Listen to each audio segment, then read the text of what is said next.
The most destructive wildfires in Los Angeles history are still raging this morning with damage almost beyond comprehension.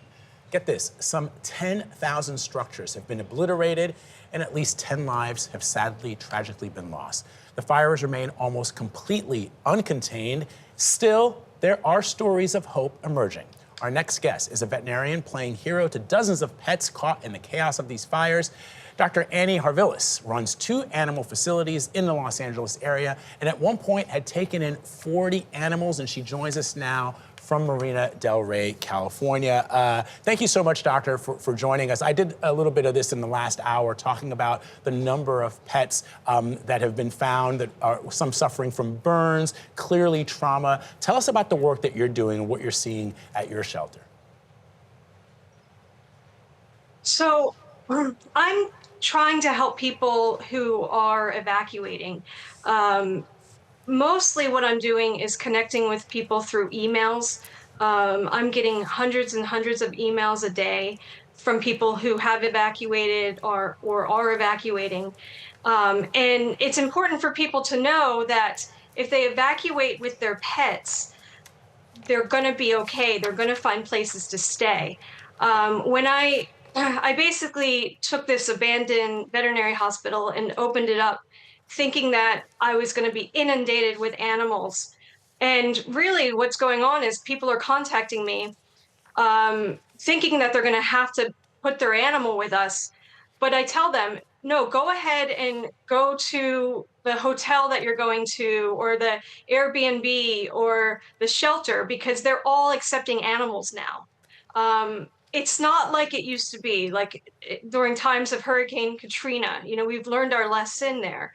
We've learned about the importance of the human-animal bond as an entire community. Doctor. Yes. Dr. Harvilicz, how did this, you have helped people understand that they can evacuate with their animals, but you still were caring for about 40 animals at one point. How did you get to 40 when you really just started with 3? Because your brother was asking you to watch his bunny, cat, and dog. How did that balloon? So the animals that ended up staying here were mostly with families that had multiple pets. For example, we had a woman here who had 8 cats. And it is hard to find a shelter opportunity when you have 8 cats. We're also helping a lot of smaller rescues, some of the larger rescues who have to evacuate their facilities. So of those 40 animals, most of them were actually packs of 4 dogs, 8 cats. They're the people that needed care. The interesting thing is a lot of those initial 41 animals, actually all but 2 of them, are now gone. Wow. They've gone back to their homes. Yeah, the cats, that's actually a room of cats that you see there. They all went back to their house because their evacuation was lifted. We also found fosters. So many people have been reaching out. It's such an amazing story. How many volunteers we have, how many people have reached out and said, I can foster, I can take dogs and cats. So they've all gone to fosters. Yes, doctor. That's what's so remarkable about all of this is how everyone has been reaching out to one another to help with their, their properties, their pets. Everyone is thinking of all the ways that people need to be supported right now. And I think that's the biggest information that we can give to folks right now. If you had to say, Doctor, in the next 15 seconds, what should people be thinking about if they have to evacuate with pets?